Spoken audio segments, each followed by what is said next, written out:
नमस्कार निशु जी, आपका बहुत बहुत स्वागत है। और सबसे पहले तो आपका बहुत बहुत धन्यवाद जो आपने हमारे लिए समय निकाला, क्योंकि जो हम हॉल ऑफ फेम इंटरव्यू ले रहे हैं एलआईसी के टॉप एडवाइजर्स का, उसमें आपका नाम जब मेरे दिमाग में आया तो एकदम से एक उत्साह बना कि अरे, इनकी स्टोरी तो मैं थोड़ा थोड़ा मैं भी फॉलो करता हूँ। तो आपका बहुत बहुत शुक्रिया और आपका बहुत बहुत स्वागत है। नमस्कार Yogen ji, thank you so much for the honour. Thank you so much. तो सबसे पहले तो हम ये जानना चाहेंगे कि आप अपने बारे में ये बताएं कि एलआईसी से कब और कैसे जुड़े, और आजकल एलआईसी में आपका क्या अचीवमेंट है, क्या कर रहे योगेन जी, एलआईसी मैंने ज्वाइन किया या मुझे कह सकते हैं ज्वाइन कराया गया इन द ईयर 2012, मई 2012 में। और लगभग मुझे इस बार मई में 10 इयर्स पूरे हो जाएंगे। हैं? अच्छा। और अभी की डेजिग्नेशन अगर मैं कहूँ तो मैंने सीओटी इस साल दिसंबर में पूरा किया है। वाह। और पिछले 2 सालों से मैं एमडीआरटी करती आ रही थी, इस बार मैंने सीओटी पूरा किया है, कोर्ट ऑफ द टेबल जिसको कहते हैं। और एट प्रेजेंट मैं गैलेक्सी क्लब मेंबर हूँ एलआईसी। अच्छा। और ये पिछला गत वर्ष यानी कितना प्रीमियम आपने किया, और आ, 2022 में क्या देख रहे हैं? पिछले साल अभी दिसंबर तक, क्योंकि अभी इंटरनेशनल टारगेट्स की मैं बात कर रही हूँ, तो ये जैन से दिसंबर होता है, तो मैंने जैन से दिसंबर में ये मान के चलिए लगभग 68 lakh to 70 lakh non single premium मैंने किया है पूरा। अरे वाह, बहुत बढ़िया, ये तो बहुत जबरदस्त अचीवमेंट है। और लखनऊ में किया, ये एक बड़ी कमाल की बात है। तो नॉर्मली देखा है कि इंश्योरेंस सेल्स में ना कुछ दिक्कतें आती हैं, और शायद मैं गलत हो सकता हूँ, महिलाओं को ज्यादा दिक्कतें आती हैं। तो इसके बारे में आपने बताइए कि आपने ये दिक्कतें कैसे फेस की और कैसे करते हैं आप फेस? देखिए, अगर इंश्योरेंस सेल्स की बात करी जाए, अभी हम महिलाओं और उनकी चर्चा अगर ना करें, एक जनरल इंश्योरेंस सेल्स पर्सन की बात करें, तो इंश्योरेंस में अगर हम लोग बात करें तो वी आर सेलिंग कॉन्सेप्ट। हम किसी प्रोडक्ट को नहीं बेचते हैं, है ना। कहते हैं हम एजेंट्स के लिए कहा जाता है कि हम सपनों के सौदागर, हम सपने जी बेचते हैं। जी जी तो जी। ऐसे में क्या है कि एक क्लाइंट के साथ वो उनके माइंडसेट के साथ हम जो चीजें उनको समझाने की कोशिश कर रहे हैं कि आप हम्म। आज इन्वेस्ट करिए और इंश्योरेंस आप अपना लीजिए, और इतने सालों के बाद आप अपने बच्चे की शादी या आपको अगर कुछ हो जाता है तो ऐसे में ये सब कंपनसेशन आपको मिलेगा। तो जी हमारी बात उस व्यक्ति को समझ आ जाए, तो क्योंकि we are selling a concept, तो इसीलिए थोड़ा सा मुश्किल तो होता है। इसीलिए तो कहा जाता है कि अगर हम इंश्योरेंस बेच सकते हैं तो we can sell anything in the world. ऐसा करेक्ट कहा करेक्ट। जाता है मुझे कई बार बिल्कुल कि अगर आप इंश्योरेंस आपने बेच लिया तो आप कुछ भी बेच सकते हैं। तो बिल्कुल थोड़ा सा सही। कन्विंस करने में थोड़ी सी प्रॉब्लम आती है।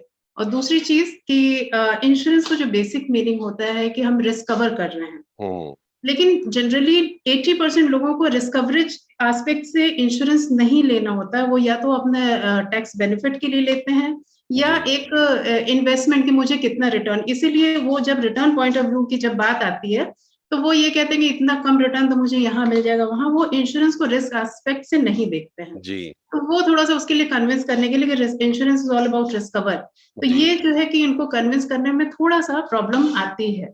इसलिए तो हम्म। हम कहते हैं ना 10:1 का रेशियो होता है, जी कन्वर्जन जी रेशियो। जी जी। तो बस यही सारी चीजें होती हैं थोड़ा सा। थोड़ा सा अपने प्रिपरेशन के बारे में बताइए, जब आप ग्राहक से मिलने जाते हैं या आप जो भी तरह से कांटेक्ट करते हैं, तो क्या प्रिपरेशन करते हैं आप?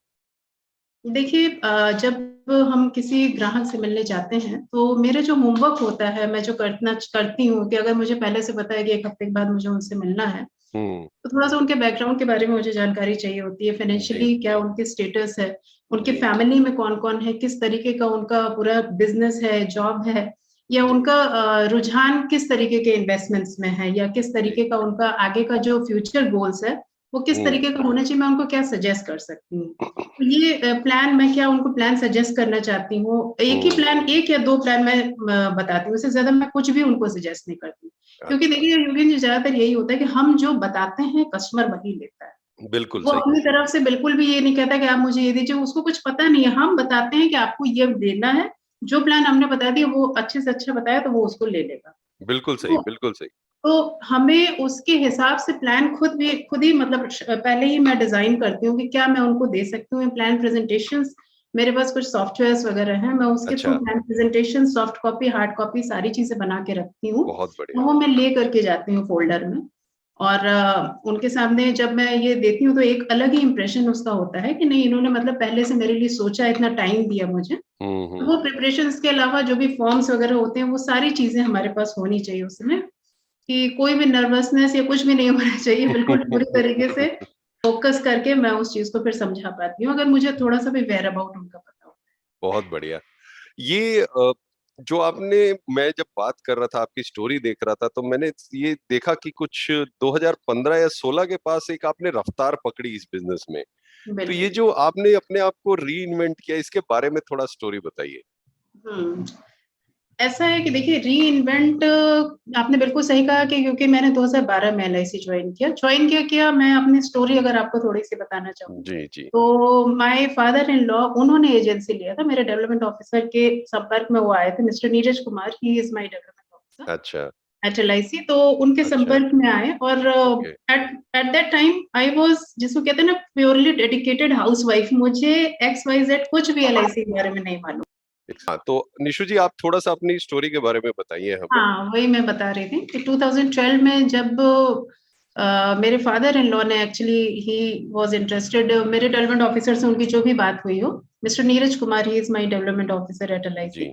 तो जब उनसे उनकी मुलाकात हुई, तो आपस में उनकी जो भी बात हुई होगी, और उस समय मुझे एलआईसी के बारे में कुछ भी नहीं पता था। I was fully dedicated housewife eight that time. Okay. और मेरे बच्चे हैं दो, एक मेरी एट प्रेजेंट मेरी बेटी 20 साल की है, मेरा बेटा अभी 14 साल का। उस समय जी। लगभग 4-5 साल के बच्चे थे मेरे, और हाँ, 4 साल का बेटा था उस समय मेरा। तो मुझे कुछ भी नहीं पता था क्या हो रहा है क्या नहीं। उन्होंने कहा कि तुम्हारे नाम से एजेंसी ले रहे हैं और हम लोग काम करेंगे। ठीक है, मैंने कहा ठीक है, मुझे क्या करना है। लेकिन वो, मानिए बात है, एलआईसी में जैसे ज्यादातर लोगों का, एजेंट्स को देखा है आपने, ज्वाइन करते हैं लेकिन काम नहीं करते हैं, मतलब जो भी उनका हम्म इंटरेस्ट रहता हो।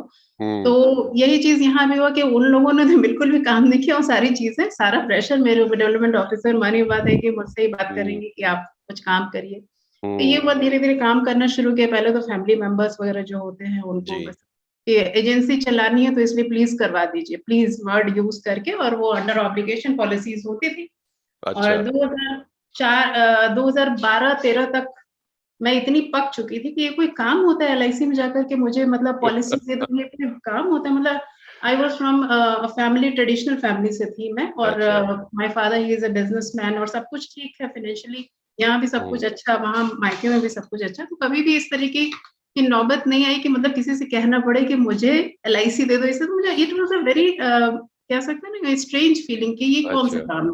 तो जी मैंने अपने डेवलपमेंट ऑफिसर से कहा कि ये 4 साल सर अब मैं छोड़ना चाहती हूँ। तो मेरे डेवलपमेंट ऑफिसर ने मुझे कन्विंस किया कि 1 साल आप और खींच लीजिए, तो हम्म। आपका ट्रेल कमीशन आने लगेगा, तो जो भी आपने थोड़ा बहुत काम किया उसका ट्रेल, उसके बाद आप छोड़ दीजिएगा। बिल्कुल और बिल्कुल। वो जैसा कि मैंने बताया कि वो 5वें साल में कोई चमत्कार हुआ, या ऊपर वाले का, मैंने बोला ना, कहते हैं वो लॉ ऑफ अट्रैक्शन, जो एक वो होता है कि ऊपर से यूनिवर्स की तरफ से एक इशारा था कि नहीं, मतलब आपको करना है इसमें आगे कुछ। तो वो काम करना, काम करने का सेंस, मतलब कि लोगों से मिलना, हमारा बेसिक वर्क क्या है कि to meet people, new people. Yes yes. वो अपने आप अच्छा लगने लगा। मतलब मेरे लिए आज भी जो एक बेस्ट टाइम होता है, जब मैं किसी नए क्लाइंट से मिलती हूँ, उनके साथ जब भी, जो भी मैंने 10 मिनट, 15 मिनट, आधा घंटा स्पेंड किया, उस समय मुझे दुनिया की कुछ भी चीजें याद नहीं रहती। वो मेरा बेस्ट टाइम होता है, और मैं उस चीज को एंजॉय करती हूँ। तो वो मुझे एहसास हुआ कि नहीं, अच्छा लगता है काम करना, बढ़िया है, नए नए लोगों से मिल रहे हैं। मतलब घर से बाहर निकल करके जब मैं उसमें आई, तो मुझे अच्छा लगने लगा काम करना। और फिर 2017 में एक घटना घटी, मैं कह सकती हूँ कि मेरे एक बहुत ही क्लोज फैमिली फ्रेंड, मेरे हम्म। हस्बैंड के फ्रेंड और मेरे फैमिली फ्रेंड, जी। अचानक उनकी एक एक्सीडेंट में डेथ हो गई। वो जस्ट 35, ओहो। छोटे बच्चे थे, सब थे। हम्म। और उनकी पॉलिसी मैंने भी किया था, उन्होंने अपना प्राइवेट इंश्योरेंस से भी पॉलिसी वगैरह लिया था। जी और जब उनको कंपनसेशन मिला एलआईसी से, मतलब it was the first claim मेरे अभी तक, जब तक मैंने किया था काम। जी। तो मुझे मतलब मैंने ये देखा कि जब उनको कंपनसेशन मिला, जो उन्होंने और जगह से पॉलिसी कराई थी, हमारे यहाँ से, मुझसे लिया था, और अभी उनके जाने के बाद उनकी फैमिली का जो लिविंग स्टैंडर्ड है बहुत अच्छा है। मतलब उनको किसी के सामने हाथ फैलाने की जरूरत नहीं है, और एक डिसिप्लिन, मैं कह सकती हूँ रेस्पेक्टफुल लाइफ वो एक जी रही है अपने बच्चों के साथ। तो वो मुझे बहुत अच्छा लगा कि मतलब एक आप ऐसी संस्था या आप ऐसे ऑर्गेनाइजेशन में काम कर रहे हैं, जहां आप पैसा तो कमा ही रहे हैं, साथ में you are doing a social cause. Absolutely. आप एक हाँ, मतलब एक इतना बढ़िया जब आप किसी को एक सोशल अवेयरनेस आप क्रिएट कर रहे हैं हम्म। कि it is so important because life is full of uncertainties, जी। कभी भी कुछ भी हो सकता है। तो मुझे लगा कि मतलब मैं I was very much convinced कि मैं जो काम कर रही हूँ दिस इज़ वेरी गुड और मुझे बताना चाहिए, लोगों को अवेयर करना चाहिए और ये कब ये धीरे-धीरे काम मेरा पैशन बन गया 2017-18 तक आते तो मुझे खुद नहीं पता चला। बहुत तो बढ़िया। पर ये स्टोरी कमाल की है, एमडीआरटी अब सीओटी, और मैं उम्मीद रखता हूँ कि 2022 में और आगे आप करने का सोच रहे होंगे, तो ये बिल्कुल। प्रेरणा, ये मोटिवेशन कहाँ से आता है? ये मोटिवेशन योगी जी मैं सच बताऊँ तो मुझे किसी को देख कर के नहीं आता है। मेरा अच्छा। कॉम्पिटिशन हमेशा मेरा अपना खुद के साथ होता है। अपने बहुत आप को बढ़िया। मैं हर बार अपनी कैपेबिलिटीज़ को एक्सप्लोर करने की कोशिश करती हूँ। हम्म। क्योंकि जिस दिन मैंने जॉइन किया तो उस समय मुझे नहीं मालूम था कि मैं आगे भविष्य में ये करने वाली हूँ। धीरे-धीरे आपने जैसे बोला ना मैं अपने आप को रीइन्वेंट करती जा रही हूँ, जी। कि अपनी कैपेबिलिटीज़ मुझे खुद पता चल रही हैं, एक्सप्लोर कर रही हूँ मैं खुद। और प्रेरणा यहीं से मिलती है कि नहीं अभी कुछ अभी मैंने जैसे कि हर बार एक नया टारगेट मैं लेती हूँ और मैं खुद अपना टारगेट अपने डेवलपमेंट ऑफिसर को बताती हूँ कि सर इस बार मुझे जब फर्स्ट टाइम एमडीआरटी मैंने किया तो मैंने अपना टारगेट खुद अपने डेवलपमेंट ऑफिसर को बताया क्योंकि इससे पहले शतक से ऊपर हम लोग कुछ कर नहीं पा रहे थे। अच्छा। तो ओके। शतक में वो मज़ा नहीं आ रहा था 100 पॉलिसीज़ में। तो हम्म। मैंने अपने डेवलपमेंट ऑफिसर की मैंने एमडीआरटी के बारे में सुना है लेकिन इस बार मैं एमडीआरटी का टारगेट ले रही हूँ। तो ही बहुत वाज़ अ बढ़िया। लिटिल बिट सरप्राइज्ड आल्सो क्योंकि उस समय आज से 3 साल 4 साल पहले एमडीआरटी थोड़ा रेयर हुआ करता था। बिल्कुल बिल्कुल। तो उनको थोड़ा सरप्राइज़ भी फ़ील हुआ लेकिन उस साल ही उसके नेक्स्ट ईयर फिर मैंने एमडीआरटी अपना कंप्लीट किया। उसके बाद फिर बहुत नेक्स्ट ईयर और इस बार मैंने सीओटी कंप्लीट किया। बहुत और बढ़िया। रही बात गाइडेंस की तो इसमें मैं पूरी तरह से क्रेडिट अपने डेवलपमेंट ऑफिसर को दूँगी कि अच्छा। वो समय-समय पे मुझे गाइड करते रहते हैं कि नहीं निशु जी अब आपको ये अपना ऑफिस बनाना है, अपना जी। सपोर्ट सिस्टम बढ़ाना है जी। और इसके अलावा आपको ये करना है। मतलब वो पूरी तरीके से एक मार्गदर्शन एक गुरु की तरह मुझे उनसे हम्म। मिलता है और दूसरा क्रेडिट मैं अपने हस्बैंड को, अपनी फैमिली को पूरी तरीके से इसलिए देना चाहूँगी क्योंकि आप समझ सकते हैं कि उसके बिना nothing is possible. Nothing is possible. Correct. बिल्कुल, जैसे कदम से कदम मिला कर के अगर मैं थोड़ा-सा लेट भी हो जाता है मुझे आने में, तो अगर कोई हम्म। बंदा आपकी फैमिली में अगर इतना सपोर्टिव है कि हम्म। नहीं पूरी फैमिली अगर समझती है कि नहीं ठीक है, काम है, अगर हम्म। लेट हो रहा है, तो अगर इतनी चीज़ें अगर आपके लोग समझ ले रहे हैं, तो आपको किसी और सपोर्ट की ज़रूरत नहीं। मुझे ऐसा एब्सोल्युटली। लगता है। तो एब्सोल्युटली। वो चीज़ मुझे अपनी फैमिली से, मेरे हस्बैंड से पूरी तरीके से कोऑपरेशन मिलता है। बहुत बढ़िया। और मैंने आपको बहुत बहुत बधाई हो, आपने रिसेंटली एक कार भी खरीदी है। हाँ, और बिल्कुल। अगर मैं गलत नहीं हूं तो ये शायद आपके अपने खुद के कमाए पैसे की पहली कार है। हाँ, बिल्कुल and I am very happy for that क्योंकि ये मुझे लगा कि नहीं फर्स्ट टाइम मैंने जो है वैसे तो घर में कार्स हैं लेकिन ये हम्म। मैं कह सकती हूँ कि हाँ, मैंने ली है। अरे वाह, बहुत बढ़िया, बहुत अचीवमेंट। तो ये बातें तो आपसे करने में बहुत मजा आ रहा है, पर क्योंकि समय की व्यवस्था थोड़ी ऐसी है, ये बताइए कि ये जो एक हाउसवाइफ, मतलब घर संभाल कर फिर सडनली ऐसे प्रोफेशन में जहां पर बहुत सारा आउटिंग भी है, तो ये कैसे मैनेज करते हैं? इसका क्या फॉर्मूला बनाया आपने? योगिन जी इसमें कोई फ़ॉर्मूला वैसे नहीं बस थोड़ी-सी बैलेंसिंग आनी चाहिए और धीरे-धीरे हम्म। आपको आदत पड़ जाती है। जब आप जैसे कि मैंने हम्म। बोला धीरे-धीरे आपको अपने आप मैनेज करने की आदत पड़ जाती है और सबसे बड़ी चीज़ है कि सपोर्ट सिस्टम। जैसे अगर हम्म। आप ऑफ़िस जैसे कि मैं मैनेज कर रही हूँ इस समय, हम्म। तो हम्म। मैंने ऑफ़िस में भी अपने स्टाफ़ बिकॉज़ अगर आप किसी बड़े टारगेट की तरफ मूव करते हैं तो आप अकेले अपने सोचिए अपने दम पे सारी चीज़ें कर लें तो it is not at all possible. Absolutely. मैंने अपना स्टाफ रखा हुआ है, 3 से 4 स्टाफ है मेरे पास एट बहुत प्रेज़ेंट बढ़िया। और घर के एंड पर भी देखें तो मैंने अपने पास मतलब वर्किंग हैंड्स रखे हुए हैं और हम्म। मैनेजमेंट मेरा ही पूरा रहता है, लेकिन वो हाँ, मेरे वर्किंग आवर्स ज़रूर जैसे कि आपने अभी पूछा ना कि महिलाओं को क्या प्रॉब्लम होती है, तो ये थोड़ा-सा प्रॉब्लम कह लीजिए या इट इज़ कह सकते हैं it is a part of job कि मेरे वर्किंग आवर्स फिक्स्ड हैं। कोई बंदा अगर कहता है कि नहीं आप 7 बजे आ जाओ, तो इट इज़ अभी थोड़ा-सा प्रॉब्लम होती है। बहुत बहुत अनटिल बढ़िया। अनलेस कि वहाँ पे केस केस क्लोज़ नहीं होना है। हम्म। लेकिन तब वो ठीक है जाना पॉसिबल होता है, लेकिन अगर जनरली कहा जाए तो मैं 10 से 5 साढ़े 5 से ज़्यादा मैं काम नहीं कर पाती हूँ। क्योंकि मुझे खुद भी लगता है कि घर भी मैनेज करना प्रायोरिटी तो देखा जाए फैमिली है आपकी, बिल्कुल उसके बिल्कुल। बाद सारी चीज़ें आती हैं। और आपके बच्चे तो दोनों एक बिल्कुल ऐसी एज में हैं, आपकी बड़ी सख्त जरूरत उनको डेली बेसिस एग्ज़ैक्टली पे पड़ती होगी। बिल्कुल, वेरी बिल्कुल। गुड। बहुत तो बढ़िया। और आई हुँ। थिंक बिटिया तो शायद कॉलेज में है, और हाँ, वो ग्रेजुएशन फाइनल ईयर में है और अच्छा। बेटा मेरा क्लास 8th में है, अभी एग्ज़ाम देंगे क्लास 8 का। बहुत तो बढ़िया। और अब आपके बारे में थोड़ा सा बात करते हैं कि ये जो प्रोफेशन है, प्लस जैसे आप व्यस्त रहती हैं, तो कुछ ना कुछ ऐसा होता है कि हम स्ट्रेस हो जाते हैं, और आजकल स्ट्रेस एक बज़वर्ड सा बन गया है। ये निशु मित्तल जी स्ट्रेस को कैसे उड़न-छू कर देती है, कैसे मैनेज करती हैं? स्ट्रेस देखिए अगर मैं कहूँ योगेन जी दोनों ही जब मैं हाउसवाइफ थी, जब मैं बाहर का काम नहीं करती थी तब भी स्ट्रेस होता था। हुँ, तब दूसरी चीज़ों को लेकर के स्ट्रेस होता था। अभी मैं काम कर रही हूँ तो यहाँ पे स्ट्रेस थोड़ा-सा चेंज हो गया है। स्ट्रेस तो हुँ, होता ही है हमेशा ही, लेकिन हुँ, अभी मैं थोड़ा-सा जैसे जब शाम को फ्री हो जाती हूँ अपने काम से, तो लगभग वही 1 डेढ़ घंटे का टाइम मुझे अपने लिए चाहिए होता है कि मैं अपने हुँ, आप को कैसे मैं अपने आप को थोड़ा-सा टाइम दूँ। 1 डेढ़ घंटा हुँ। उससे ज़्यादा टाइम ही नहीं मिलता है फिर। और जो दिन भर में जो भी काम मैंने किया उसको अलाइन करना, नेक्स्ट डे की प्लानिंग, जब ये मैं हुँ, पूरा प्रॉपर कर लेती हूँ तो अपने आप स्ट्रेस खत्म हो जाए क्योंकि मुझे मालूम है कि अब कोई दिक्कत नहीं है। तो वो 1 डेढ़ घंटे का टाइम मुझे अपने लिए चाहिए होता है, जिसमें मतलब डिस्ट्रेस करने के लिए मुझे। अदरवाइज़ तो फिर फैमिली के साथ हफ्ते में 1 दिन आउटिंग होती है, 1 दिन छुट्टी हम लोग रखते हैं और फैमिली के साथ 1 दिन आउटिंग होती है और अदरवाइज़ हम लोग के काम में आप समझ सकते हैं कि हम लोग हुँ, अपने हिसाब से काम करते हैं। राइट। ये यही है। तो अब एक क्वेश्चन पूछते हैं, क्योंकि देखिए सेलिंग एक ऐसा प्रोफेशन है जिसमें सीखते रहते हैं, आप कस्टमर से भी सीखते हैं, आप अपने अपनी गलतियों से सीखते हैं। इसके अलावा क्या कुछ ऐसा है जिसको आप अभी सीखना चाहते हैं या सीख रहे हैं, जिससे हुँ। कि कुछ और लोगों को भी प्रेरणा मिले कि ये चीज़ है जो सीखी जा सकती है? उम, अभी कोविड में एक कमी मुझे बहुत ज़्यादा महसूस हुई। जब ये 2 साल का कोविड का टर्म अभी चल रहा था, जी, तो मुझे लगा कि डिजिटली एक्टिव होना बहुत ज़्यादा ज़रूरी है। जी, जी, जी। मतलब कोई नहीं जानता था कि इस तरीके की सिचुएशन कभी आ हुँ, सकती है, जब हुँ, आपको फिज़िकली लोगों से मिलना पॉसिबल नहीं है।